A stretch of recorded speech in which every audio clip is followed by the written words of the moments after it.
I nodi stanno venendo al pettine. Ecco la splendida Lega Pro che sognava Macalli, che ha sbarrato la strada al ripescaggio dell'Akragas nella scorsa stagione estiva, cioè una delle poche società sane dal punto di vista economico. Adesso sono sempre più le società che non sanno più a quale santo votarsi, qualcuna rischia addirittura di non finire la stagione. Il fallimento del primo anno della nuova ritrovata serie unica è ormai una realtà e lo stesso Macalli, ormai sul punto di essere defenestrato, magari adesso si morde le mani per quello che poteva essere e che invece non è stato.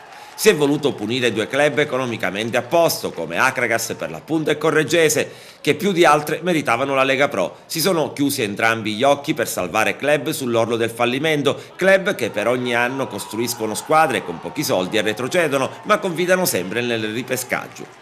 Ci domandiamo perché i club che hanno soffiato il posto all'Akragas, chi per una cosa, chi per un'altra, sono negli ultimi posti della classifica di Serie C. Pensiamo ad esempio alla Regina, che ha molti debiti ancora da pagare, anche se l'ottimismo di Foti è sempre all'ordine del giorno. Ma la classifica, caro presidente piange di brutto, salvarsi è diventata una vera impresa. Che dire della Versa Normanna ripescata in barba ai regolamenti per il secondo anno consecutivo? Abbonata da anni, come detto, al ripescaggio, ha potuto cancellare a tavolino gli insuccessi e le retrocessioni delle ultime due stagioni. Errare è umano, ma perseverare è diabolico. In estate i campani hanno nuovamente sbagliato tutto, squadra non all'altezza e tanti acquisti che ora appaiono in lista di sbarco. La rivoluzione novembrina, con gli avventi di Marra in panchina e Costigliola dietro la scrivania al posto dei fratelli Novelli, ha riportato un po' di serenità, dando una sterzata in positivo alla classifica. A gennaio vietato sbagliare sul mercato, onde evitare il tris di retrocessioni sul campo consecutive. È assurdo come a distanza di 4 mesi la Covisoc si sia accorta che c'è qualcosa che non va nella fideiussione del Mantova, che è stato deferito al Tribunale Federale Nazionale, sezione disciplinare, in particolare nelle persone di Michele Lodi e Federico Bosi, entrambi legali rappresentanti pro tempore del club. I due dirigenti sono stati deferiti assieme al club per non avere documentato agli organi federali competenti l'avvenuto deposito della fideiussione bancaria a prima richiesta dell'importo di 600.000 euro nei termini stabiliti dalla normativa federale. Ecco perché ad agosto non sono state esaminate dalla Covisoc attentamente le carte dei Virgiliani. Con il viareggio è stato fatto, con altre società forse non si è andato a fondo.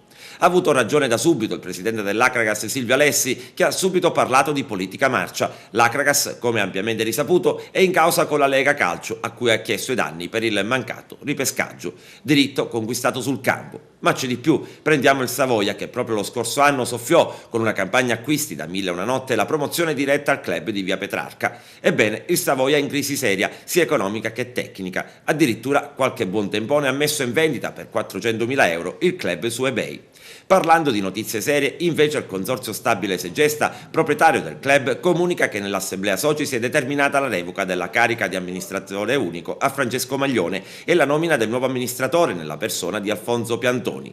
A Piantoni viene affidata la gestione amministrativa ed economica del club. Per quanto concerne le imminenti attività di mercato, si è affidato l'incarico di consulente a Eupremio Carruezzo. Nei giorni a venire verranno espletate tutte le attività di passaggio di documenti e dati allo scopo di consentire la corretta continuità della gestione societaria. Sarà vero, per rispetto verso gli appassionati tifosi torresi, speriamo proprio di sì. Infine, per tornare all'Akragas, per il secondo anno consecutivo la squadra fa visita alla mensa della solidarietà di via Gioeni. Tutti i calciatori, compreso lo staff tecnico, porteranno alimenti di prima necessità attraverso un atto semplice e rivolto a chi ha bisogno. I giocatori si recheranno alla mensa della solidarietà domani alle 9 e subito dopo saranno impegnati in una seduta di allenamento in vista dell'incontro di domenica allo Stadio Seneto contro il Rende, attuale terza forza del girone.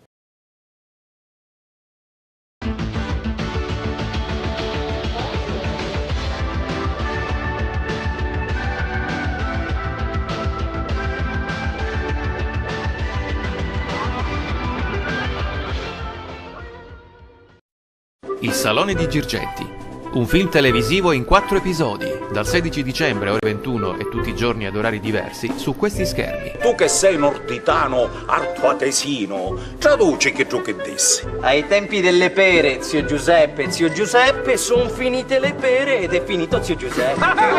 Per i dettagli di emissione, visitate la pagina Facebook Il Salone di Girgenti. Una favola, mi pare come il film americano di Frank Capra. Aspetta, io conosco a Lillo Capraro, che vedo mondo aperto, che fa? Che è? Il Salone di Girgenti. Storie d'altri tempi. Non sono i sacrifici che fanno arrabbiare, è la mancanza di credito. La cecità della burocrazia che fa arrabbiare. Deve finire il tempo dei furbi. Deve nascere il tempo del merito, dell'equità, della responsabilità. I ritardati pagamenti ti mettono in ginocchio. Come fa un'impresa a correre in ginocchio? Noi abbiamo vissuto meglio dei nostri padri e i nostri figli dovranno vivere meglio di noi. I loro sogni sono la nostra responsabilità. CNA e le imprese. L'Italia che sostiene l'Italia. CNA.it.